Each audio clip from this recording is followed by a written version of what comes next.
Hi friends, அனைவருக்கும் வணக்கம். நான் பிரகாஷ் பேசுகிறேன். இந்த வீடியோவில் நான் எதை பற்றி சொல்ல போகிறேன்னா, ஷிப்மெண்ட் டேர்ம் இஎக்ஸ்டபிள்யூ அப்படின்னா என்ன அப்படின்றத நான் சொல்ல போகிறேன். இஎக்ஸ்டபிள்யூ அப்படின்றது ஒன்றுமே கிடையாது. எக்ஸ் வேர் ஹவுஸ். இதை வந்து எக்ஸ் ஃபேக்ட்ரி அப்படின்னும் சொல்லுவாங்க. இப்போது உங்ககிட்ட ஒரு வெளிநாட்டு பையர் உங்களுக்கு இமெயில் அனுப்புகிறாருன்னு வச்சுக்கோங்களேன்.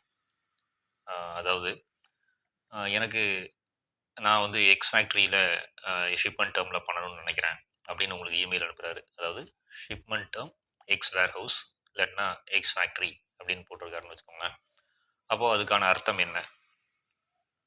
ஃபேக்ட்ரி, அதாவது இந்தியாவில் எந்த இடத்துல உங்கள் குட்ஸை வச்சுருக்கீங்களோ அது ஒரு வேர் ஹவுஸாக இருக்கலாம். அதாவது நீங்கள் ஆல்ரெடி பேக் பண்ணிட்டீங்க, அந்த குட்ஸை ரெடி ஆகிட்டு ப்ரொடக்ஷன் முடிஞ்சு அந்த குட்ஸ் எல்லாம் நீங்கள் பேக் பண்ணி ஒரு வேர் ஹவுஸில் வச்சுருக்கிறீங்க. அப்படி இல்லை அப்படின்னா ஃபேக்ட்ரி, அது உங்களுடைய ஃபேக்ட்ரியாக இருக்கலாம்.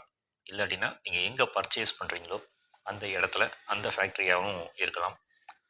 அங்கே குட்ஸை நீங்கள் ரெடி பண்ணி, அதாவது பேக் பண்ணி எக்ஸ்போர்ட்டுக்கு கம்ப்ளீட்டாக பேக்கேஜிங்லாம் முடித்து நீட்டாக வச்சுருக்கீங்க.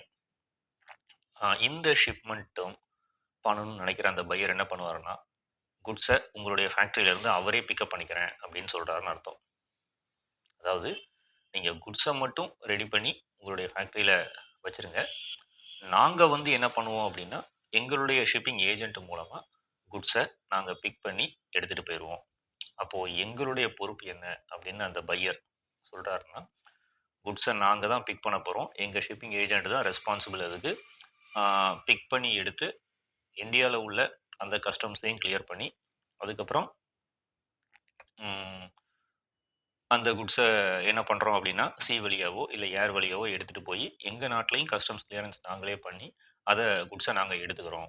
அப்போது கம்ப்ளீட் ரெஸ்பான்சிபிலிட்டியை யார் எடுத்துக்கிறாங்கன்னா, உங்களுடைய பையர் எடுத்துக்கிறாங்க இந்த ஷிப்மெண்ட் டேர்மில். அப்போது எக்ஸ் வேர் ஹவுஸ் ஷிப்மெண்ட் டேர்ம் இதை பற்றி யாராவது உங்களுக்கு சொல்கிறாங்க அப்படின்னா அதுக்கான மீனிங் இதுதான். அப்போது உங்களுடைய ரெஸ்பான்சிபிலிட்டி, ஏற்றுமதியாளரான உங்களுடைய ரெஸ்பான்சிபிலிட்டி எதோட முடிஞ்சிருச்சு அப்படின்னா, இந்தியாவில் இருக்கிற அந்த வேர் ஹவுஸோ அந்த ஃபேக்ட்ரிலையோ நீங்கள் குட்ஸை ரெடி பண்ணி வைக்கிற வரைக்கும் தான் உங்களுடைய ரெஸ்பான்சிபிலிட்டி.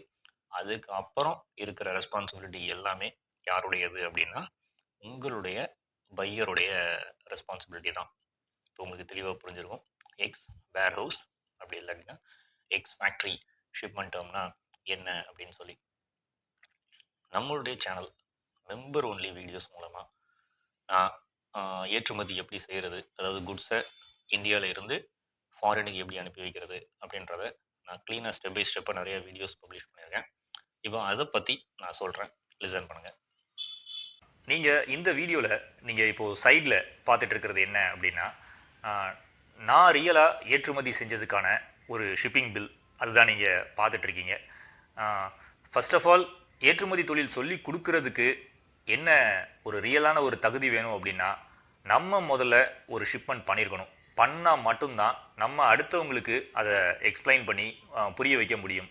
அதுக்காக தான் நான் ரியலாக ஏற்றுமதி பண்ண அந்த ஒரு ஷிப்பிங் பில்லை நான் உங்களுக்கு இதில் இந்த ஸ்க்ரீனில் நீங்கள் பார்த்துட்ருக்கீங்க. அதை நான் என்ன பண்ணியிருக்கிறேன் அப்படின்னா, நம்ம சேனல் மூலமாக நீங்கள் ஏற்றுமதி தொழில் கற்றுக்கிறதுக்காக நிறைய மெம்பர் ஒன்லி வீடியோஸை பப்ளிஷ் பண்ணியிருக்கேன். அந்த மெம்பர் ஒன்லி வீடியோஸை நீங்கள் பார்க்கணும் அப்படின்னா நம்ம சேனலில் ஒரு மெம்பராக நீங்கள் ஜாயின் பண்ணணும். கீழே அந்த ஜாயின் பட்டன் இருக்குது. அந்த ஜாயின் பட்டனை நீங்கள் கிளிக் பண்ணிவிட்டு நீங்கள் பேமெண்ட்டை பண்ணதுக்கப்புறமா நீங்கள் ஜாயின் பண்ணிக்கலாம். அந்த வீடியோஸ் மூலமாக நீங்கள் ஏற்றுமதி தொழில் எப்படி செய்யணும் அப்படின்னு நீங்கள் சுலபமாக கற்றுக்க முடியும்.